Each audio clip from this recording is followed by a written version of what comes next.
देखो, देश सड़कों से नहीं चलेगा, देश संसद से ही चलेगा। और शिक्षा मंत्री कौन होगा कौन नहीं होगा, ये सड़कों पर तय नहीं होगा। ये देश का प्रधानमंत्री और देश की संसद तय करेगी। अब कुछ लोगों ने आज़ादी के नारे लगाए, ब्राह्मणवाद से आज़ादी भाई, आरएसएस से आज़ादी भाई, इस जात उस पंथ से आज़ादी। अब भाई वो ब्राह्मण कुल में पैदा हुआ है और यदि आरएसएस से उसने राष्ट्रवाद सीखा है प्रहलाद जोशी जी ने, तो इसके किसी के पेट में दर्द नहीं होना चाहिए। यदि आपको जो अधिकार इस देश का संविधान किसी दलित शोषित वंचित को देता है, वही अधिकार इस देश में ब्राह्मण को भी देता है।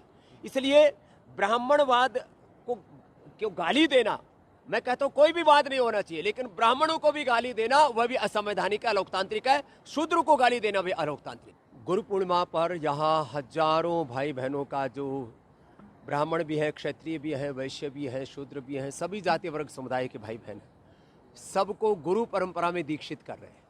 हमारा एक ही संकल्प है, हम सब ऋषि ऋषिकाओं के वंशधर, उनके उत्तराधिकारी, प्रतिरूप मूर्त विग्रहवान स्वरूप हैं।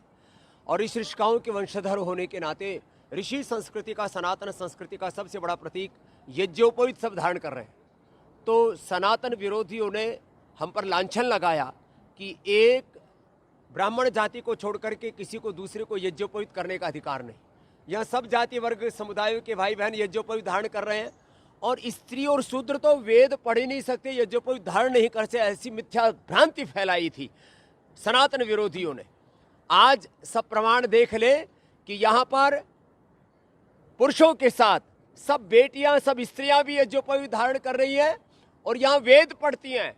वेद पढ़ती ही नहीं, ऋग यजु साम अथर्व, एक तंतु में ऋग्वेद, दूसरे में यजुर्वेद, तीसरे में सामवेद और ग्रंथि में अथर्ववेद, चारों वेदों का प्रतीक उस यज्ञोपवीत को धारण करिए। और चारों वेद और 25 शास्त्र माने पंचदर्शन, पंचोपदेश, सांख्य, योग, न्याय, वैशेषिक, वेदांत, मीमांसा दर्शन और ईस्केन, मुंडक मांडुक्य आदि उपनिषद और रामायण, महाभारत, श्रीमद् भगवत गीता और पुराण सब कंठस्थ कर रहे हैं।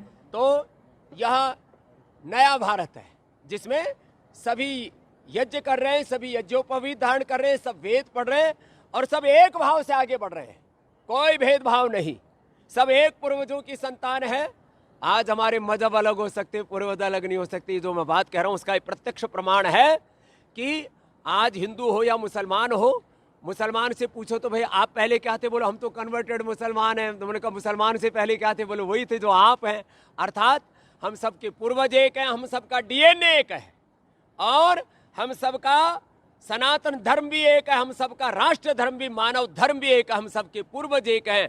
पूर्वजों जैसा हमारा चरित्र हो और हम सब मिलजुल करके राष्ट्र की एकता, अखंडता और समृद्धता के लिए पुरुषार्थ करें।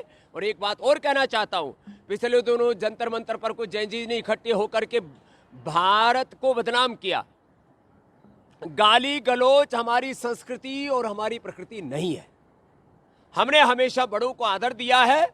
माता पिता गुरु और बड़ों के बताए पथ पर हम आगे बढ़े हैं। महाजनो येन गतः सपंथा, महाभारत में कहा, और श्रीमद् भगवत गीता में कहा, यद्यदाचरति श्रेष्ठ तत्तदेवतरो जना सत प्रमाणम कुरुते लोकस्तदनु वर्तते।